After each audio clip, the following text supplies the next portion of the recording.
Masya Allah, alhamdulillah. Kita lanjutkan kembali ya, teman-teman di part yang berikutnya, part yang kedua, yakni tentang tafkhim tarkik huruf.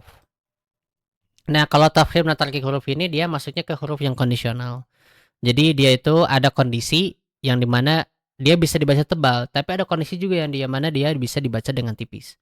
Dan kita harus tahu aturannya, karena ketika bacaan ini kita baca, itu harus sesuai dengan orang Arab membacakannya. Ya, tidak boleh sampai kita mau-mau sendiri, karena ada aturan yang terikat dalamnya.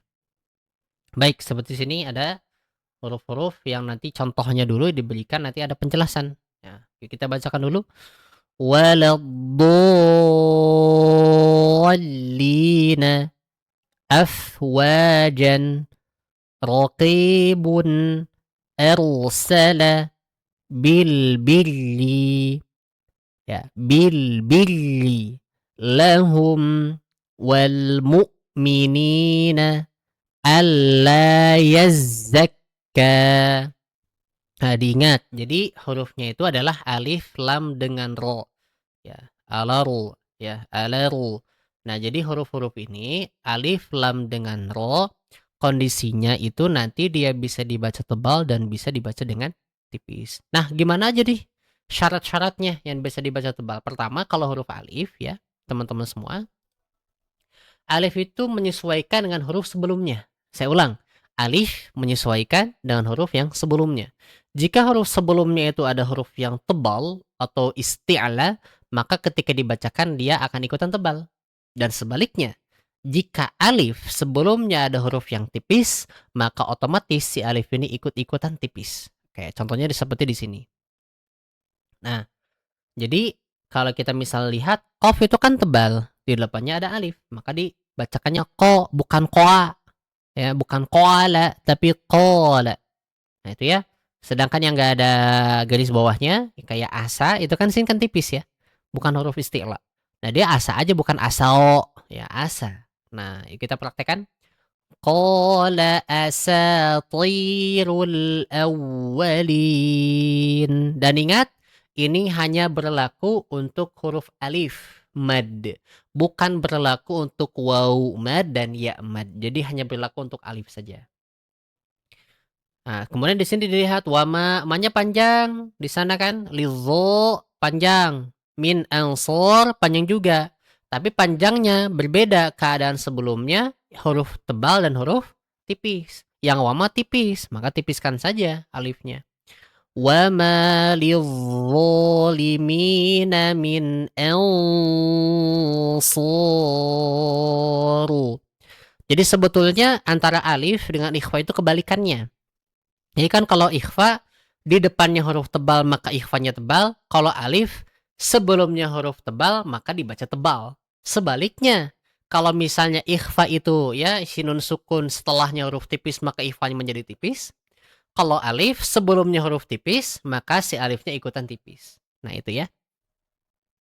Wa qalal kafiruna. Nah, itu untuk huruf alif. Sedangkan untuk huruf lam, teman-teman, huruf lam itu hanya kondisi tebalnya pada lafaz Allah sebelumnya berharakat fathah dan juga dhammah. Jadi sisanya dia tipis, ya. Contoh di sini bisa lihat ada kata Allahu nih, Allahu. Nih Allahu ini dia dibaca tebal, ya. Tapi kalau misalnya ke setelahnya adalah gitu, ada ilaha illa huwal, lamnya lagi sukun tuh kan ya, itu tipis, bismillah itu tipis. Ya, jadi lafaz Allah sebelumnya fathah ataupun dhammah ya. Allahu la ilaha illa huwal hayyul qayyum.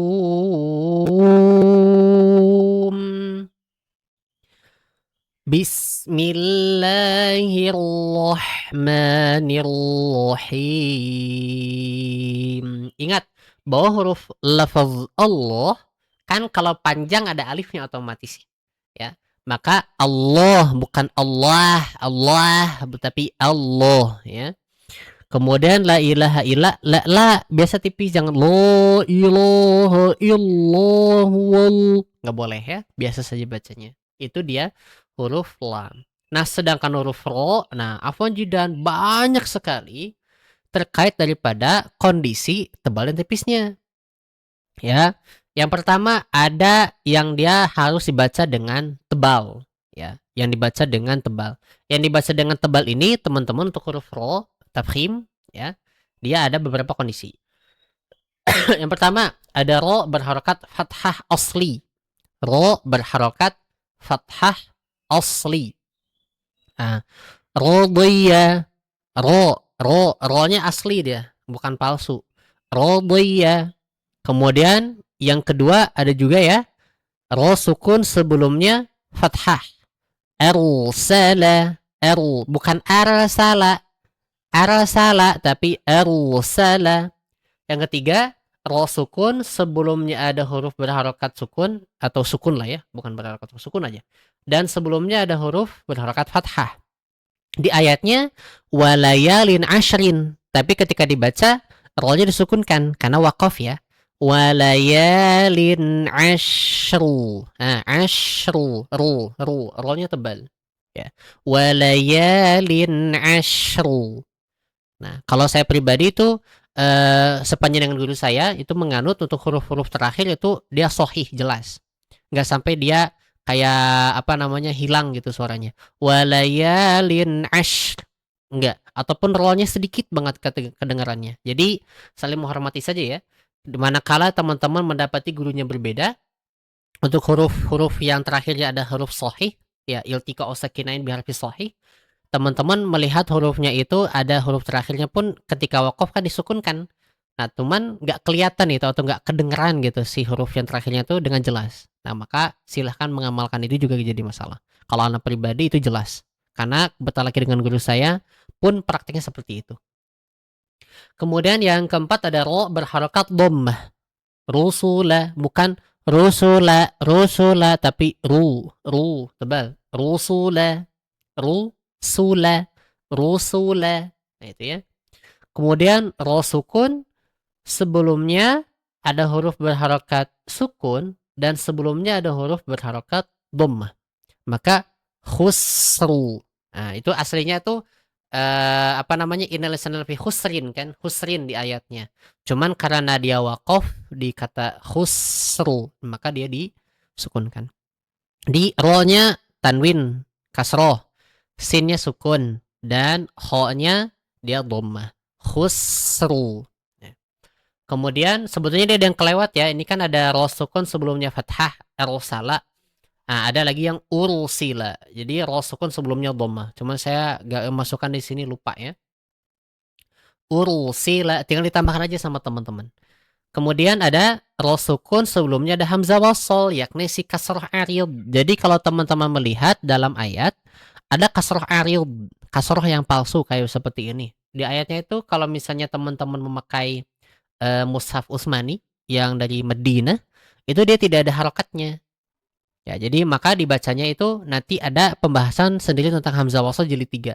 Nah, kalau teman-teman melihat cuman dibacanya dengan kasroh kayak di surah Al-Fajr, irji'i ya, irji'i bukan irji'i tetapi irji'i tebal. Irji'i, irji'i, iru. Nah, itu ya. Kemudian ada lagi ro sukun sebelumnya kasroh ya, dan setelahnya ada huruf isti'la. Nah, jadi ini setelah huruf ro sukun, tapi sebelumnya kan kasroh. Sebetulnya kalau misalnya ada huruf ro sukun sebelumnya kasroh itu tipis. Cuma karena di depannya ada huruf isti'la, maka dia dibaca dengan tebal. Kirtosin. Kirto, bukan kirto, bukan kirto, tapi kirtosin. Kirtosin. Nah, itu ya. Itu untuk huruf-huruf yang dia baca dengan tebal daripada huruf ro. Nah, sebetulnya ada beberapa lagi kayak seperti ini ya, yang tadi. Nah, ro sukun sebelumnya ada huruf sukun, sebelumnya fathah. Yang kayak dibacakan panjang ya. Minan nar. Sebetulnya sudah mewakili karena alif pun kan dia sukun. Minan nar. Kemudian ada lagi huruf wawu tuh ya. Yang mad di wawu. Kayak begini nih.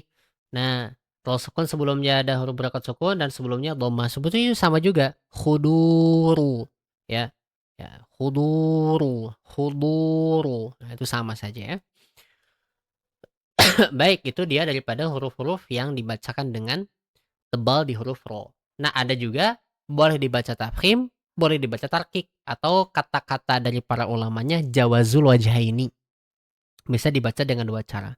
Nah, pada kata filkin, filkin ini boleh dibacakan ronya tipis ataupun tebal. Nah ya, fakana kullu firqin atau fakana kullu firqin kattawdil azim. Itu cara prakteknya. Kemudian di kata kitru dengan misru. Kalau kata kitru dan misru, dia sama juga, boleh dibacakan dengan dua cara. Yang paling mudah aja untuk teman-teman praktekkan. Udkhulu misru. Paling gampang tebalin aja. Ainal kitru. Ainal kitru. Cuma balik lagi, kalau teman-teman nanti saat mengambil sanad, itu disesuaikan dengan syekhnya. Ya, mana yang paling kuat untuk dipraktekkan. Nah, itu daripada untuk pembahasan daripada jawazul wajhaini di huruf ro. Sedangkan yang dibacakan dengan tarkik atau tipis, nah ini ada pembahasannya lagi. Yang pertama, ro suku ro berharokat kasro asli. Rihalihim. Yang kedua, ro sukun sebelumnya kasroh. Fir'auna. Kemudian yang ketiga, ro sukun sebelumnya ada yang sukun ya, huruf sukun. Kemudian ada lagi sebelumnya huruf berharokat kasroh. Di ayatnya sihro. Tapi karena dia wakaf maka sihr. Nah, dia. Ingat ya, kalau misalnya tipis senyum aja. Senyum aja dikit. Yang keempat ada ro sukun, sebelumnya ada huruf ya sukun. Bil khair. Nah, itu dibacakan dengan tipis. Baik ya, Masya Allah, tabarakallah. Itu dia huruf-huruf yang dia pembahasan ini yang boleh dibaca tafkhim dan juga tarkik. Nanti ada aturan mainnya. Nah, aturan mainnya harus dihafalkan teman-teman. Jadi silakan lihat bagaimana cara membacanya. Nah, kemudian terakhir ada huruf yang dibaca selamanya tipis. Nah, yakni selain daripada isti'la dan alif lam dengan ro. Nah, ini ya. Ini saya yang kho kemasukin ya karena habis hasil copy paste dari jilid 1. Lupa saya ya. Jadi kalau ada kho ini lewat saja. Nah, maka yang ini mah dibaca dengan tipis saja. Jadi tidak boleh muliki nozoro oizo, tidak boleh. Biasa saja pembacaannya sampai ke bawah. Itu dia praktek daripada tebal tipis huruf. Nah, kemudian teman-teman nanti akan diberikan latihan penguasaan tebal tipis huruf dalam tabel yang ini. Silakan dibacakan dengan seksama, dengan hati-hati tebal tipis hurufnya sesuai dengan arahan yang tadi sebelumnya. Ada tebal, ada tipis huruf. Nah, maka teman-teman ketika membacakan tidak boleh asal-asalan. Ya. Diperhatikan banget, terutama guru-guru yang sudah mengajarkan metode taknan jilid 2, Afwan jidan, dilatih ya. Jadi jangan sampai tertukar. Allahu, jangan Allahu, Allah. Tuh, semuanya ditebal Allahu. Nah, itu jangan sampai seperti itu. Diatur mana yang ketika tebal, mana ketika tipisnya. Sesuai dengan yang telah kita share ya, kita ajarkan. Ihdina, jangan sampai ihdina. Nah, itu ya. Harus betul-betul teman-teman praktekkan secara benar.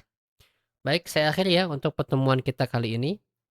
Cukup kiranya sekian, nanti kita ketemu di sesi berikutnya tentang hukum-hukum lam. Masya Allah, tabarakallah. Semangat teman-teman semua, saya doakan untuk fasih dalam mengaji ya. Assalamualaikum.